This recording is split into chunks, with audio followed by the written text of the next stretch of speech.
కావలసినవన్నీ ముందు రెడీ చేసి తర్వాత నన్ను పుట్టించాడు ఆయన. ఆదాము కావలసిన సమస్తాన్ని ముందే ఏర్పాటు చేసి తర్వాత ఆదాము లైన్లో తెచ్చాడు. ఇది పద్ధతి. సొలొమోను దేవాలయాన్ని కట్టడానికి కావలసినటువంటి ఆ సరంజామా మొత్తం వాళ్ళ నాన్న చేత రెడీ చేయించి తర్వాత కుర్రోని లైన్లో తీసుకొచ్చాడు. దానాన్న ఇదిగో సరుకని.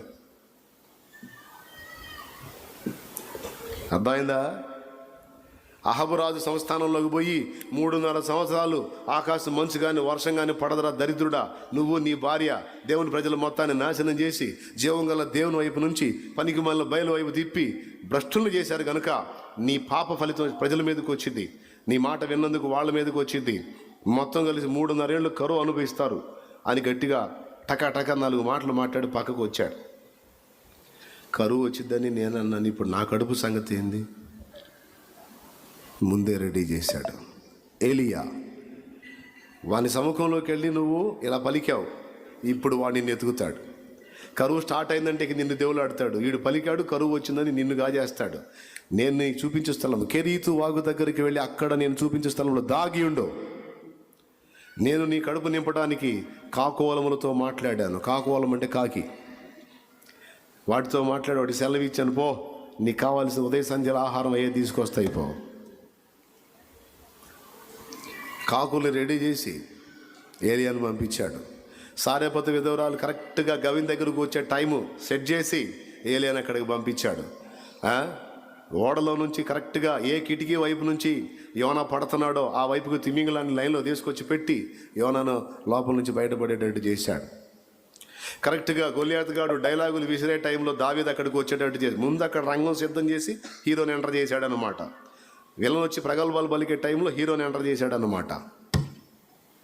అలాగే సైతానుగాడు ఆగడాలన్నీ బాగా పెచ్చు మేరనిచ్చి యేసయ్యను దించాడు రంగంలోకి.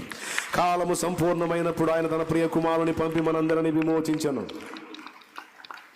నా తమ్ముడు, నా చెల్లి,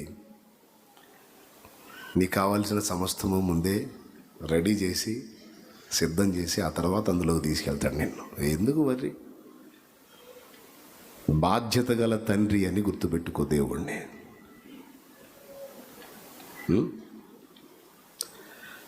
కాబట్టి మీకు అక్కరగానున్నవేవో మీ తండ్రికి తెలియను. కాబట్టి ఏమి తిందుమో, ఏమి త్రాగుదుమో, ఏమి ధరించుకుందుమో అని వాటిని గురించి, నువ్వు కలిగి ఉన్నటువంటి ఇబ్బందుల గురించి అసలు విచారించొద్దు.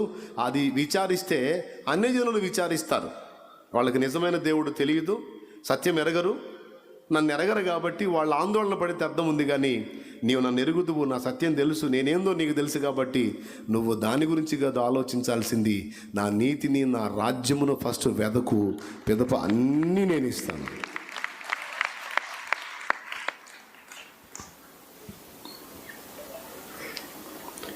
అసలు నిజంగా ఇట్లా చేస్తాడో లేదో చూద్దామని నేను రైలేసా.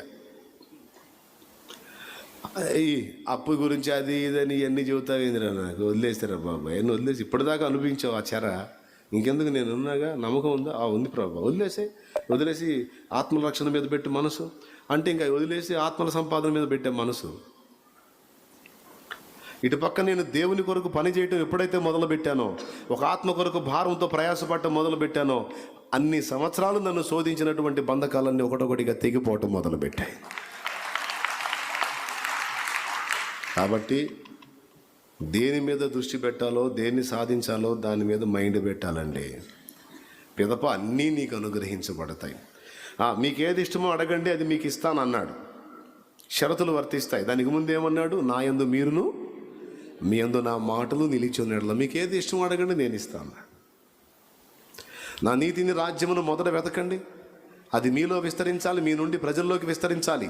దాని మీద మనసు పెట్టండి, నీకేది తక్కువ కాకుండా నేను చూసుకుంటా. ఏ కాలానికి ఏది జరగాలో, ఏది అందాలో నీకు మొత్తం నేను అందేటట్టు ఏర్పాటు చేస్తాను. నమ్మకం ఉంటే సాగిపో ముందుకి. డౌట్ పెట్టుకోవద్దు, అనుమానం పెట్టుకోవద్దు, అధైర్యపడద్దు, కృంగిపోవద్దు, కుమిలిపోవద్దు